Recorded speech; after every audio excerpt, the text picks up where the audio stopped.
आता आपल्या आवडत्या मालिकेचे संपूर्ण भाग मालिका प्रसारित झाल्यानंतर लगेचच पाहू शकता फक्त सन नेक्स्ट वर. भारतातील प्रेक्षकांसाठी मोफत सेवा. बरोबर ताई साहेब, अगदी बरोबर. पक्ष्यांना जन्म कोणी दिला? माणसाने नाही ना. माणसाने इलेक्ट्रिसिटीचा शोध लावला, त्यामागे त्याचं इन्स्पिरेशन आकाशातली वीज आहे, हे तरी मान्य कराल. त्याची निर्मिती कोणी केली? आपल्या आजूबाजूला अशा असंख्य गोष्टी आहेत ज्याची मूळ संकल्पना आपल्याला निसर्गाकडून मिळालेली आहे. ज्याला तुम्ही देव म्हणा, सकारात्मक शक्ती म्हणा, पण तुम्ही त्याचं अस्तित्व नाकारू शकत नाही. आता तुम्हाला मी तुमच्यासारख्याच माणसाची एक गोष्ट सांगते. एक माणूस मातीने बनवलेली मूर्ती देवासमोर घेऊन जातो आणि तो म्हणतो की बघ, तू सृष्टी निर्माण केलीस, पण मी तुझीच मूर्ती बनवून तुलाच दाखवली. याचा अर्थ मी तुझ्यापेक्षा श्रेष्ठ आहे असं होतं ना. ह्यावर देव काय म्हणाला माहितीये? देव म्हणाला, खरे, तू माझ्या निर्गुण निराकार रूपाला आकार दिलास, पण मला सांग, हे सगळं बनवताना ज्या गोष्टी तू वापरल्यास त्या कुठून आणल्यास? मूर्ती बनवताना लागणारी माती, वारा, पाणी, ऊन, हे सगळं कुठून आणलंस?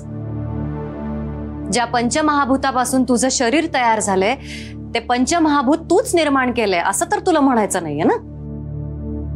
देवाच्या अशा बोलण्यावर त्या माणसाकडे असंच उत्तर नव्हतं जसं तुमच्याकडे नाहीये.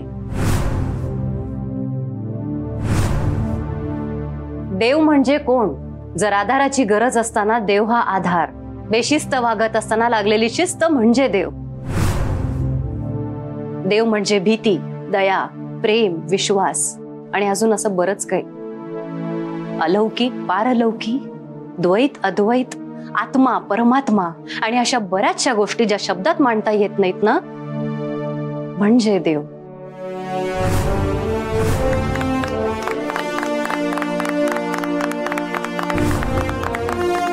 आपल्याला जे दिसतं तेच खरं आणि बाकी सगळं झूट असं बोलून कसं चालेल ना.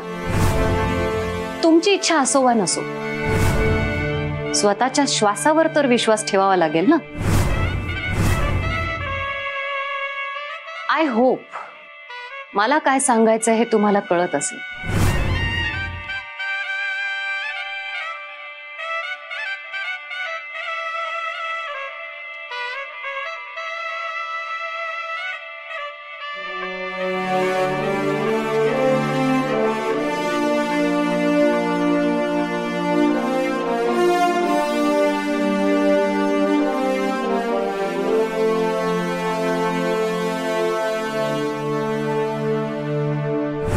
एक काम कर, आम्हाला एंटरटेन कर.